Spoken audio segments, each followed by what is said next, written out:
வணக்கம். ஜவைஜட் ஃப்ரம் ஜவாதுபட்டை புதூர். அதாவது மூப்பனாரோட 24வது நினைவு நாள். அவர் ஜி.கே. வாசன் ஆல்ரெடி பிஜேபியோட கூட்டணி. அப்புறம் அது சம்பந்தமாக அந்த நினைவு நாளை கலந்துக்குவாங்க இல்லையா, எல்லாருமே A to Z கம்ப்ளீட். இதில் நிர்மலா சீதாராமன் கலந்து கொள்ளக்கூடிய அளவுக்கு ஒரு சூழல்னா பார்த்துக்கலாம். HR ராஜா, மற்றபடி நயினார் நாகேந்திரன், ஒட்டுமொத்த பாஜக குரூப்பே, அண்ணாமலை எல்லாமே கலந்துருக்காங்க.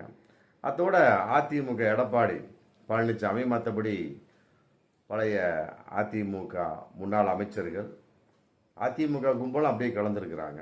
ஏன்னா அவங்க அதோட பாஜகவோட கூட்டணிங்கிற ஒரு கான்செப்ட்.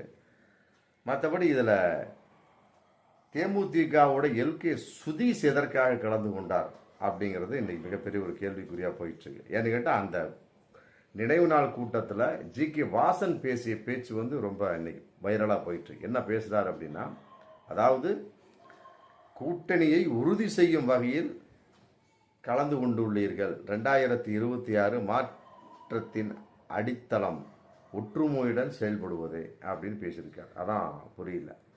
அதாவது மற்றவங்களாம் கலந்துருக்கிறாங்க, அதிமுக கலந்துருக்கிறாங்க, எடப்பாடி, மற்ற சோன்சோ பழைய முன்னாள் அதிமுக அமைச்சர்கள்லாம் கலந்துருக்காங்க அதிமுக சம்பந்தமாக. மற்றபடி தேமுதிக வகையில் LK சுதீஷ் மட்டும் கலந்துருக்கார். அதே நேரத்தில் பாஜக மற்ற சோன்ஸ் எல்லாமே கலந்துருக்கிறாங்க.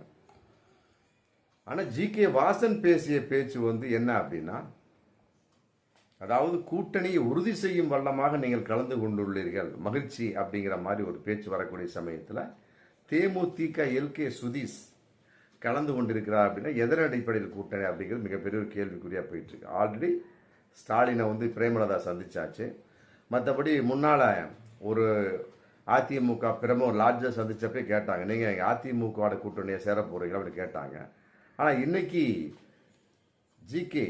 மூப்பனாருடைய நினைவு நாளில் அந்த இரங்கல் கூட்டத்தில் கலந்து கொள்ளக்கூடிய ஒரு சூழல் வரக்கூடிய சமயத்தில் எல்லாரும் கலந்துருக்க சமயத்தை இவங்களும் கலந்து கொள்ளக்கூடிய சமயத்தில் அதன் அடிப்படையில் G.K. வாசனுடைய பேச்சும் எல்லாத்தையும் ஒட்டுமொத்தமாக பார்க்கக்கூடிய சமயத்தில் ஒருவேளை பாஜக கூட்டணிக்குள் தேமுதிக நுழைந்து கொண்டிருக்கிறதா அப்படிங்கிறது மிகப்பெரிய ஒரு கேள்விக்குறியாக எனக்கு போயிட்டு இருக்கு. ஆல்ரெடி அதிமுக விட்டு பிரிஞ்சாச்சு, எதுலேயும் கூட்டணி மேலேன்னு சொல்லிட்டார் பிரேமலதா. இந்த G.K. மூப்பனாருடைய 24வது நினைவு நாள் சம்பந்தப்பட்ட அந்த இதில் கலந்து கொள்ளக்கூடிய சமயத்தில் தேமுதிக ஒருவேளை பாஜகவோட கூட்டணி சேரப்போகிறதா அப்படிங்கிற கேள்வி இன்னைக்கு வந்தாச்சு. அதன் அடிப்படையில் எந்த ஒரு விஷயமாக இருந்தாலும் சரி, அவர்களுடைய கூட்டணியில் நிலையாக இருக்கும் வண்ணமாக இவர்கள் தேமுதிக முடிவெடு